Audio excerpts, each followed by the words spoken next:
Hello, I'm Hingers and welcome to Pocket. The weekend is over, but that just means another week of gaming goodness coming your way. Today on the show, we chat to the director of Final Fantasy Type-0 HD, Hajime Tabata. First though, the news. The Intel Extreme Masters was held over the weekend in Katowice, Poland. It marks the end of the Season 9 ESL World Championship in StarCraft 2, Counter-Strike Global Offensive and League of Legends. Spoilers ahead, so if you don't want to know who won, maybe skip ahead a minute or two.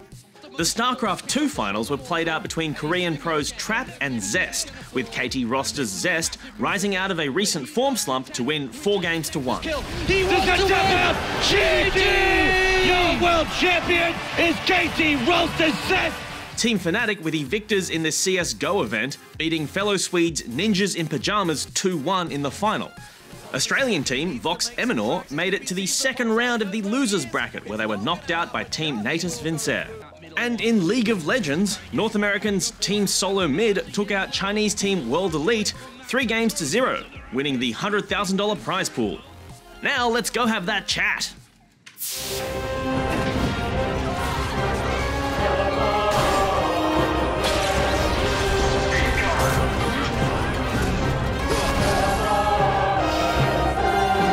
Final Fantasy Type-0 was released for the PSP in 2011 to critical and commercial acclaim.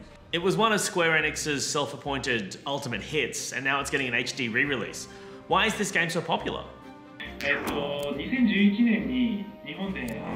In 2011, when the PSP version came out, we would have loved to bring the title to a Western audience. Unfortunately, the timing didn't work out as the hardware switchover occurred, and so we had to put it on hold for a while. When we had to put it on hold, the audience abroad was very vocal about how much they wanted to see the game.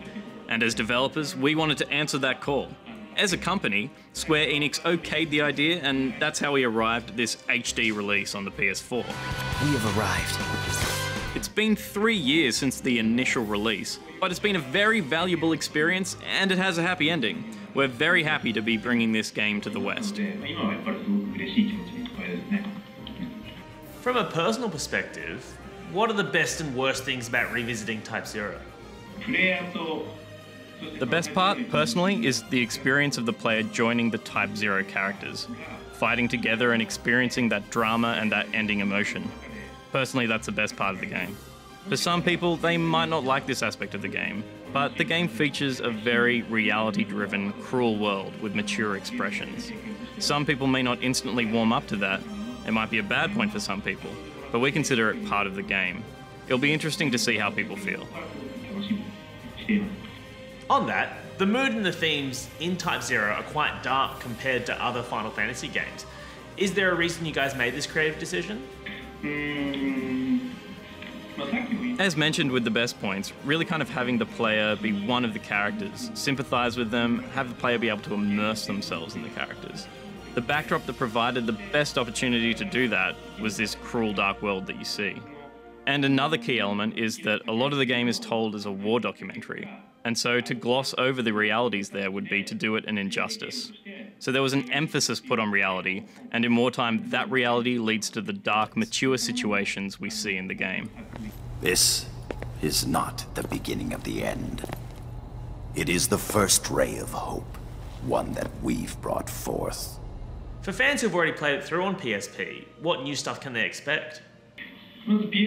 Well, for players who played every last ounce of the gameplay in the game, they do get to enjoy it on the big screen, and also notice the certain adjustments we've made to character attributes and other usability aspects of the game that make it an even more enjoyable experience. And for the players who didn't get through it on PSP, it was difficult for some, we've introduced difficulty levels this time around. Each of us will be put to trial. So players can play the game through to the end in their own style, with their own difficulty matched. So that would be good for them. What motivated the decision to drop multiplayer from the game? One of the early decisions to include multiplayer in the game was to prevent the player from feeling solitude, from feeling alone. But once we'd finished the PSP version, we realised that the single-player mode, just through the cast of characters, did more than enough to compensate for any possible single-player solitude. So it was realised that multiplayer wasn't necessary to achieve our goal of feeling surrounded by allies.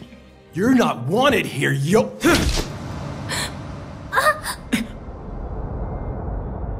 Your next project, Final Fantasy 15, looks like it's shaping up quite well. What parts of the game are you most excited about people experiencing? For the full game, we have 3 overarching concepts: the journey, the car, and your buddies. These elements form what will be the new Final Fantasy 15 experience. We're building a sort of road trip story with your friends, with your guy friends, and that's the experience.